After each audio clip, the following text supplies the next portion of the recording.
নমস্কার বন্ধুরা, হে আমার প্রিয় আত্মা, আজকের এই নতুন ভিডিওটিতে আমার প্রতিটি কথা মনোযোগ সহকারে অবশ্যই শোনো, কারণ তোমার জীবনে এখন এমন কিছু মুহূর্ত আসতে চলেছে যা তোমার আত্মাকে নাড়িয়ে দেবে, ভেতর থেকে তোমাকে জাগিয়ে দেবে। এমন এক পরিবর্তন যেখান থেকে তোমার জীবনের সব কিছুই বদলাতে শুরু করবে, কারণ ঈশ্বর তোমাকে ইঙ্গিত দিচ্ছেন আর ব্রহ্মাণ্ড তোমার চারিপাশে আলোড়ন তুলছে।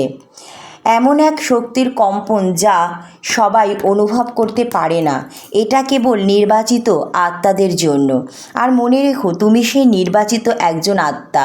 হে আমার প্রিয়, তাই তুমি এই সংকেতগুলো পাচ্ছ, কারণ কেউ একজন খুবই বিশেষ মানুষ এখন তোমার জীবন থেকে বিদায় নিতে চলেছে। এই মুহূর্তে তোমার জীবনে যদি জটিলতা আছে তাহলে একবার থেমে যাও আর এই বার্তাটি মনোযোগ সহকারে শোনো, কারণ এই সেই ব্যক্তি যিনি হয়তো তোমার হৃদয়ে গভীর ছাপ ফেলে রেখে গেছেন, অথবা তোমার যাত্রাকে ভারী করে তুলছেন, কিন্তু তার চলে যাওয়া আসলে একটি নতুন সূচনার ইঙ্গিত। এটি এক এমন অধ্যায় যার শুরুতে আছে বেদনা, কিন্তু শেষে আছে অফুরন্ত আনন্দ, সুখ, শান্তি। এবং ভুলে যেও না, এইসব হঠাৎ কিছু কিন্তু হচ্ছে না, এটা ঈশ্বরের তৈরি এক ডিভাইন পরিকল্পনার অংশ। কেউ হয়তো সাম্প্রতিক সময় তোমাকে প্রতারণা করেছে, তোমার ভালো গুণের সঙ্গে খেলা করেছে, তোমার অনুভূতি নিয়ে খেলেছে, কিন্তু তুমি তখন নীরব ছিলে, কিছুই বলনি, শুধু হাসছিলে, কারণ তোমার ভেতরে এই বিশ্বাস ছিল যে সত্য দেরিতে হলেও আসবে। আর সেই বিশ্বাসই এখন মানুষটিকে তোমার জীবন থেকে সরিয়ে দেবে, যে তোমার উন্নতির পথে এতদিন বাধা হয়ে দাঁড়িয়েছিল। হে আমার প্রিয় আত্মা, সেই মানুষটি তোমার জীবন থেকে দূরে চলে যাবে, তোমার শক্তি বাড়বে, তোমার চিন্তা আরও পরিষ্কার হবে, স্বচ্ছ হবে, আর তোমার আত্মার মুক্তির স্বাদ পাবে। কারণ মনে রেখো, ব্রহ্মাণ্ড কখনো ভুল করেন না। যখন সে কাউকে তোমার জীবন থেকে সরায়, তখন তার জায়গায় আরও নতুন উন্নত আত্মাকে যোগ করে রাখে। তাই এখন সেই বিশেষ মানুষটি বিদায় নেওয়ার সময় চলে এসছে। কষ্ট পেও না, দুঃখ পেও না, বরং ধন্যবাদ দিও মহাবিশ্বকে, ধন্যবাদ দিও সেই অশ্রুগুলোকে, সেই একাকী রাতগুলোকে, কারণ ঠিক সেই মুহূর্তগুলোই তোমার একটা শক্তিশালী করেছে, যাতে আজ তুমি এই পরিবর্তন গ্রহণ করতে প্রস্তুত থাকো। এখন যে পরিবর্তন আসছে তা শুধু তোমার জীবনের দিক নয়, তোমার আত্মার মাত্রা পর্যন্ত বদলে দেবে, যে তোমাকে হারিয়ে যাওয়া আত্মার সাথে আবার মিলিয়ে দেবে। আর এখন যখন এই ডিভাইন সংকেতটি স্পষ্ট হয়ে গেছে, তখন জেনে রেখো, জীবনে আর কিছুই সাধারণভাবে চলবে না, এখন অলৌকিক কিছু ঘটতে চলেছে। এখন সেই সব দরজা খুলবে যেগুলো তুমি বন্ধ মনে করেছিলে, সেই সব স্বপ্ন পূরণ হবে যেগুলো তুমি অসম্পূর্ণ ভেবেছিলে এতদিন, আর সেই সব সম্পর্ক ভেঙে যাবে যেগুলো তোমার শক্তিকে নিঃশেষ করে দিচ্ছিল। যদি ভাবো আমি কেন, তবে জেনে রেখো, তুমি নির্বাচিত আত্মা, কারণ তুমি মহান। তুমি মহান কারণ তুমি হাসতে পেরেছো যেখানে অন্যরা ভেঙে পড়তো। তুমি মহান কারণ তুমি ক্ষমা করেছো সেই মৃত্যু কারকদের, যারা তোমার সত্যের মূল্য বোঝেনি। তুমি মহান কারণ তুমি বুঝে গেছো যে শুধু প্রতিশোধ নেওয়াই নয়, বরং নিজেকে উন্নত করাই আসল বিজয়। আর এখন ঈশ্বর নিজেই তোমার গল্প লিখেছেন, সেই গল্প যা এতদিন ছিল যন্ত্রণায় ভরা, এখন তা হবে উৎসবে ভরা। যা এতদিন ছিল অবহেলায় ভরা, এখন তা হবে সম্মানে সজ্জিত। যেখানে এতদিন তুমি একা ছিলে, এখন সেখানে পুরো মহাবিশ্ব তোমার সঙ্গে থাকবে। এই বার্তাটি শুধু শব্দ নয়, এটা এক ডিভাইন সতর্কতা যা তোমাকে প্রস্তুত করছে সেই সময়ের জন্য যখন তোমার হাসি দেখে মানুষ বলবে এই মানুষটা অনেক কষ্ট সহ্য করেছে, কিন্তু তারা জানবে না যে তুমি শুধুই সহ্য করনি, বরং প্রতিটি বেদনাকে মুক্ত পরিণত করেছো, প্রতিটি অশ্রুকে আলোয় শিখায় বদলে দিয়েছো। আর এখন যে মানুষটি চলে যাচ্ছে, তার নামে বিশেষ ছিল কিন্তু কাজেই নয়, তার জায়গায় তোমার জীবনে আসতে চলেছে সত্যিকারের বিশেষ সব কিছু। সেটা হোক সত্যিকারের সম্পর্ক, সত্যিকারের সাফল্য, আত্মতৃপ্তি বা ঈশ্বরের সঙ্গে তোমার সাক্ষাৎ। হে আমার প্রিয় আত্মা, এখন তোমার যাত্রা এক নতুন গন্তব্যের দিকে এগোচ্ছে। তাই ভয় পেও না, মন খারাপ করো না, কারণ এটা কোনো সমাপ্তি নয়, বরং এক নতুন সূচনা। আর যখন ব্রহ্মাণ্ড কোনো নতুন সূচনা করে, তখন সে এমন এক অলৌকিক ঘটনা ঘটায় যা কল্পনাকেও থামিয়ে দেয়। প্রস্তুত হও সেই আশীর্বাদ গ্রহণ করার জন্য, যা বহু বছর ধরে শুধু তোমার নামেই লেখা ছিল। কারণ এখন ঈশ্বর বলছেন, হে আমার প্রিয় আত্মা, তুমি অনেক সহ্য করেছো, এখন তোমার দিন বদলানোর সময় চলে এসেছে। আর হ্যাঁ, মন দিয়ে শোনো হে আমার প্রিয়, কারণ এটা কেবল শুরু। যা আসছে তা তোমার কল্পনারও বাইরে। এখন তোমার জীবনে একের পর এক এমন পরিবর্তন আসবে যা তোমাকে নিজের প্রতি, নিজের অস্তিত্ব ও জীবনের উদ্দেশ্য সম্পর্ক নতুনভাবে ভাবতে বাধ্য করবে।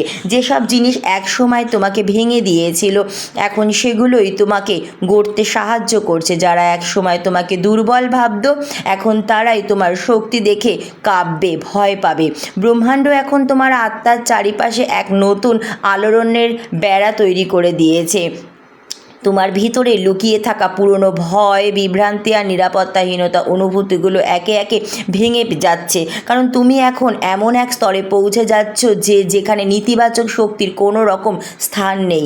হে মহাবিশ্বে নির্বাচিত আত্মা, তুমি এখন নিজের পুনরূপ থেকে অনেক উপরে উঠেছ। যেমন একটি পাখি আস্তে আস্তে বড় হয়ে তার ডানা মেলে অনেক উপরে চলে যায়, ঠিক সেইভাবে পুনর্জন্ম হয়েছে তোমার। তুমি তোমার নিজস্ব বেদনা থেকে আবার জন্ম নিচ্ছ। তোমার জীবন থেকে যে মানুষটি চলে যাচ্ছে, তার বিদায় কোনো শাস্তি নয়, বরং এক আশীর্বাদ। কারণ যখন মহাবিশ্ব কাউকে সরিয়ে দেয়, তখন তার বদলে এমন কিছু পাঠায় যা তোমার আত্মার সঙ্গে সম্পূর্ণভাবে মানানসই। তুমি এখন এমন একজন মানুষ বা এমন এক পরিস্থিতির সঙ্গে দেখা করবে যে তোমার শক্তির সঙ্গে সুর মেলাবে, যে তোমাকে নিচে নামাবে না, বরং আরও উপরে তুলবে। কিন্তু তার আগে ব্রহ্মাণ্ড তোমাকে পরীক্ষা করবে। হ্যাঁ, তোমাকে কিছু কঠিন মুহূর্তের মধ্যে দিয়ে যেতে হবে, আর যেখানে ধৈর্যই তোমার একমাত্র সঙ্গী হবে। কারণ যেখানে বড় অনুগ্রহ আসে, সেখানে আগে বড় পরীক্ষা আসে। ঈশ্বর দেখতে চান তুমি কি তোমার বিশ্বাসে অবিচল থাকবে, এমনকি যখন পরিস্থিতি তোমার বিপক্ষে থাকবে, তুমি কি তখনও হাসতে পারবে কি না। এটাই সেই পরীক্ষা, এটাই হলো আসল পরিবর্তন। যে এই পরীক্ষায় উত্তীর্ণ হয়, সে শুধু সফল নয়, সে অলৌকিকতার পাত্র হয়ে ওঠে। আর তুমি সেই মানুষ যে নিজের ভাবনাকেও নিজের শক্তিতে পরিণত করেছো, নিজের বেদনাকে, নিজের অশ্রুকে তৈরি করেছো এক বিশাল বড় অস্ত্র, যে নিজের ক্ষতগুলোকে প্রদীপের শিখার মতো জ্বালিয়েছে। তুমি সেই আত্মা যাকে ঈশ্বর বেদনার আগুনে পুড়িয়ে খাঁটি সোনা বানিয়েছেন। তাই এখন সেই সময় এসেছে যখন তোমাকে তোমার আলো লুকিয়ে রাখতে হবে না, বরং পৃথিবীতে দেখাতে হবে। এখন তোমার চারিপাশে এমন মানুষ আসবে যারা তোমার যাত্রাকে বুঝবে, তোমার অন্তরের আগুনকে চিনবে। তোমার জন্য তারা ঠিক সেই আত্মাই হবেন যাদের ঈশ্বর নিজে তোমার জন্য তোমার জীবনে বেছে নিয়েছেন, সহযোগী, সত্যিকারের সঙ্গী, ঐশ্বরিক আত্মা।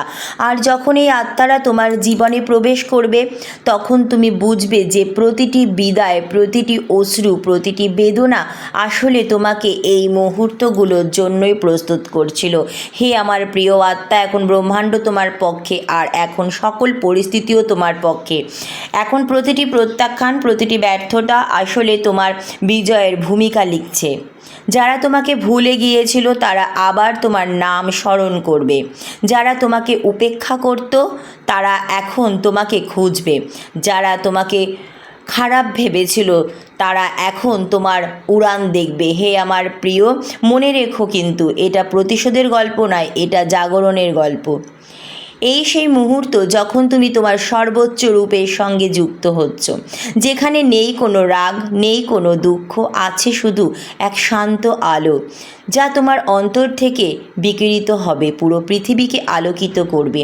হে আমার প্রিয় আত্মা, তোমার ভিতরে যে শূন্যতা ছিল এখন সেটাই তোমার শক্তিতে পরিণত হতে চলেছে। যে ক্ষতগুলো একসময় তোমাকে কাঁদাতো, কষ্ট দিত, এখন সেগুলোই তোমার জীবনের গর্বের গল্প হয়ে উঠবে। মানুষ তোমাকে দেখে অনুপ্রেরণা পাবে, কারণ তোমার জীবন এখন এক ঐশ্বরিক প্রমাণ হতে চলেছে যে কেউ যদি ঈশ্বরে বিশ্বাস রাখে তবে কোনো পরিস্থিতি তাকে থামাতে পারবে না। এখন তোমার আত্মা মুক্ত, এখন তোমার হৃদয় খুলে যাচ্ছে, এখন তোমার ডানা মেলতে শুরু করেছে, আর ঈশ্বর হাসছেন, বলছেন, দেখলে আমার সন্তান, আমি বলেছিলাম না, যা হারিয়েছো তার চেয়েও অনেক বেশি তুমি এখন পাবে। যা চলে গেছে সে শুধু তোমার পথ পরিষ্কার করতে এসেছিল, কারণ এখন তোমার জীবনে সেই অলৌকিক ঘটনা ঘটতে চলেছে যার জন্য তুমি কত রাত অশ্রু ফেলে কাটিয়েছ। এখন ওঠো, আকাশের দিকে তাকাও, সেই আলো যা দূর থেকে জ্বলজ্বল করছে সেটি তোমার দিকেই আসছে। তোমার ভাগ্য এখন তার দিক থেকে বদলাচ্ছে। এখন ঈশ্বর তার কলম দিয়ে তোমার জীবনের নতুন অধ্যায় লিখেছেন। সেই পৃষ্ঠায় লেখা থাকবে, এই সেই আত্মা যে সব হারিয়েও নিজেকে খুঁজে পেয়েছে। আর এখন যখন ঈশ্বর তোমার জীবনের গল্প নতুন করে লেখা শুরু করেছেন, তখন বুঝে নাও এটা শুধু পরিবর্তন নয়, এটা এক ঐশ্বরিক পুনর্জন্ম। হ্যাঁ, তোমার সেই আত্মার পুনর্জন্ম যে বারবার ভেঙে গিয়েও প্রতিবার আরও উজ্জ্বল হয়ে উঠেছে।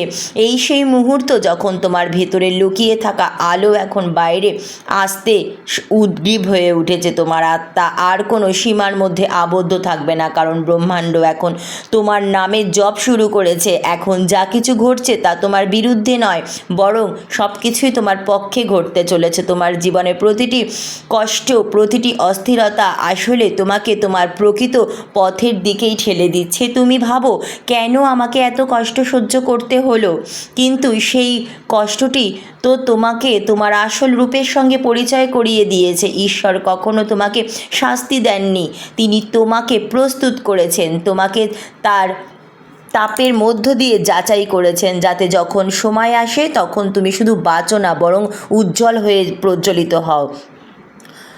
তোমার প্রতিটি সম্পর্ক, প্রতিটি পরিস্থিতি, প্রতিটি অভ্যাস যা তোমার আত্মার পথে বাধা হয়ে দাঁড়িয়েছিল, ধীরে ধীরে নিজে থেকেই সব কিছু দূরে সরে যাবে। তোমার মনে হতে পারে মানুষ বদলে যাচ্ছে, কিন্তু সত্যিটা হলো তুমি বদলাচ্ছ। আর যখন আত্মা বদলে যায় তখন পুরো বিশ্বই বদলে যায়। এখন যেভাবে সে, কারণ তার ভূমিকা শেষ হয়েছে, আর যে আসবে সে আসবে তোমার নতুন কাহিনীর অংশ হয়ে। এটাই সেই সময় যখন তোমাকে নিজের অন্তরের কণ্ঠস্বর শোনার শিক্ষা নিতে হবে, কারণ এখন সেটাই তোমার সত্যিকারের পথ প্রদর্শক। হে আমার প্রিয় আত্মা, তোমার ভিতরে যে শান্তির আভা রয়েছে সেটাই ঈশ্বরের কণ্ঠ। তিনি বলছেন, ভয় পেও না, দুঃখ করো না আমার সন্তান, আমি তোমার প্রতিটি বেদনা, কষ্ট শুনেছি। এখন তোমার কৃপা লাভের পালা, তুমি আমার আশীর্বাদ পেতে চলেছ। তুমি ঠিক তোমার সমস্ত মনস্কামনা পূরণ করতে পারবে, যেখানে সাধারণ মানুষ কোনোদিনও পৌঁছাতে পারেনি। তোমার আত্মা এখন সত্যের তরঙ্গে কম্পিত হচ্ছে। তোমার চিন্তাগুলো এখন চুম্বকের মতো আকর্ষিত করছে সকলকে, আর তোমার হৃদয় হয়ে উঠেছে ঈশ্বরের বাসস্থান। তাই এখন তোমার ইচ্ছাগুলো বাস্তবে রূপ নেবে। তুমি যা বলবে তাই ঘটবে, আর তুমি যা চাও তাই সৃষ্টি হবে, কারণ ব্রহ্মাণ্ড এখন তোমার সঙ্গে সংলাপে যুক্ত। তুমি এখন শুধু প্রার্থনা করো, তুমি এখন স্রষ্টা। মনে রেখো, এখন তোমাকে কাউকে কিছু প্রমাণ করতে হবে না, কারো অনুমোদন লাগবে না, কারণ যখন ঈশ্বর তোমার পক্ষে দাঁড়িয়ে আছেন তখন তোমার বিরুদ্ধে কে থাকতে পারে? তোমার ভিতরে ঐশ্বরিকতা এখন প্রকাশ পেতে শুরু করেছে। তুমি প্রস্তুত থাকো, তোমার অন্তরের আলো এখন তোমার কথা, কাজ, এমনকি তোমার নীরবতার মধ্য দিয়েও ঝলমল করবে। যারা এক সময় তোমাকে উপেক্ষা করেছিল তারা এখন তোমার এক ঝলক পাওয়ার জন্য ব্যাকুল হয়ে উঠবে। যারা তোমাকে ভাঙতে চেয়েছিল তারা এখন তোমার আলো থেকে অনুপ্রেরণা নেবে, কারণ এখন তোমার নামই হয়ে উঠবে এক সহনশীলতা, বিশ্বাস আর ঈশ্বরের কৃপায় লাভের প্রতীক। কিন্তু মনে রেখো, এই সময় শুধু পাওয়ার নয় বরং দেওয়ারও সময়। হে আমার প্রিয় আত্মা, এখন তোমাকে তোমার আলো দিয়ে অন্যদের অন্ধকার দূর করতে হবে। সব সময় মহাবিশ্বকে কৃতজ্ঞতা জানাও, মহাবিশ্বের প্রতি কৃতজ্ঞতা থাকো। ধন্যবাদ মহাবিশ্ব।